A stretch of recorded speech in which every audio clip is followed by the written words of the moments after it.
The old ancient town of Edinburgh that looks so grand in the daylight appears quite the opposite, giving off a gloomy, unsettling vibe come dark. Did you know the old town covers less than 1 square mile, but in the 17th century over 60,000 people called it home. Tiny rooms housed several families and life was nasty. People were afraid to venture beyond the city walls, as it was these walls that protected them from the people they hated the most, the English. In the 1600s, Edinburgh was the torture and witch hunt capital of the world. Even someone pointing at you and calling you a witch in the marketplace was pretty much a death sentence. This conviction process was long and brutal. The conviction started with the walking of the witches. The suspects were made to walk or crawl back and forth continuously in front of St Giles Cathedral for days. Stopping even for a second was an admission of guilt. If this test was passed, then the person's hands and feet were bounded together and they were thrown into the city sewers to sink into the waste and excrement. If by some miracle the victim did not drown, then they were taken to the castle and burnt alive. Somehow, all this suffering and injustice leaves behind a legacy that we do not understand, and the events were just as bad above ground as they are underneath ground, creating its own underground city. Beneath the old town of Edinburgh lies the South Bridge Vaults, notorious underground tunnels and chambers. The dark stone vaults served as houses and workspaces for tradesmen and merchants, but as conditions deteriorated, the chambers and tunnels were where the poorest of Edinburgh's citizens lived, and very often died. Prostitution, poverty, violence and illness consumed the vaults. The vaults became so awful that they were a safe haven for serial killers. One instance of this is known as the Burke and Hare murders. In 1828, 2 Irish immigrants allegedly killed 16 people, mostly women, stashing the dead bodies within the chambers and then sold them to a surgeon for dissection during his lectures. The demand for materials during a time of advancing medical science meant bodies were a valuable commodity, and the fact that corpses were not detected so close to the people living in the vaults speaks volumes about the conditions there.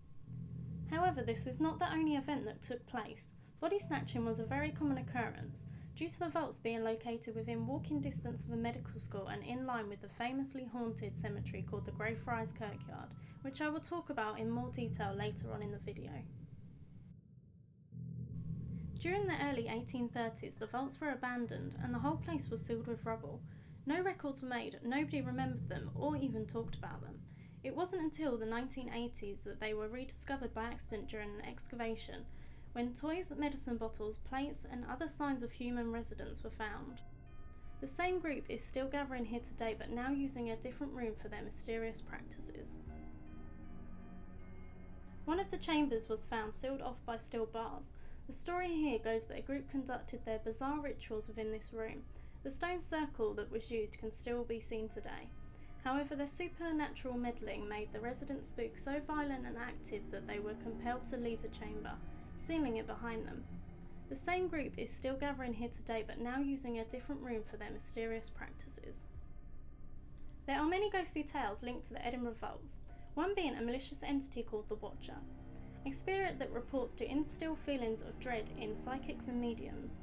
As his name suggests, he is constantly watching, although sometimes this will move into something a bit more physical, like pushing, hair pulling and other terrifying activities.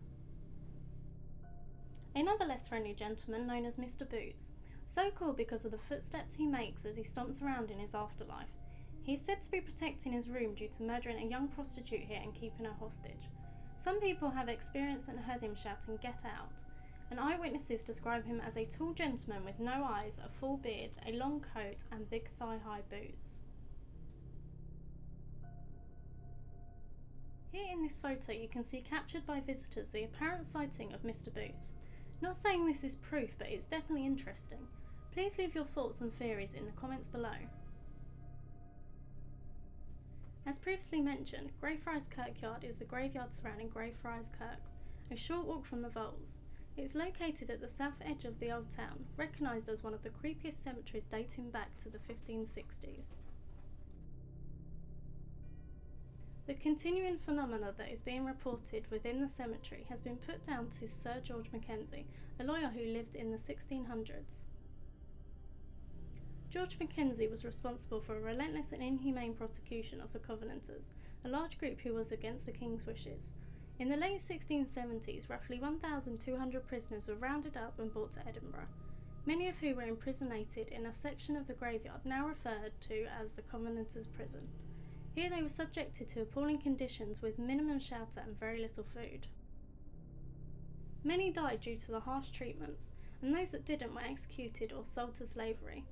Those that died in Greyfriars remain there to this day and iconically share their final resting place with George Mackenzie. The Mackenzie poltergeist, according to legend, was awoken back in 1998 when a homeless man, for whatever reason, decided to break into the Mackenzie's tomb. It was whilst he was trying to break into the casket itself that for some reason was startled and jumped backwards and fell into an old pit containing the remains of plague victims. It's believed that the poltergeist is responsible for a multitude of attacks upon the unsuspecting public, and so many, in fact, the council finally locked the gates and refused everyone and anyone entry.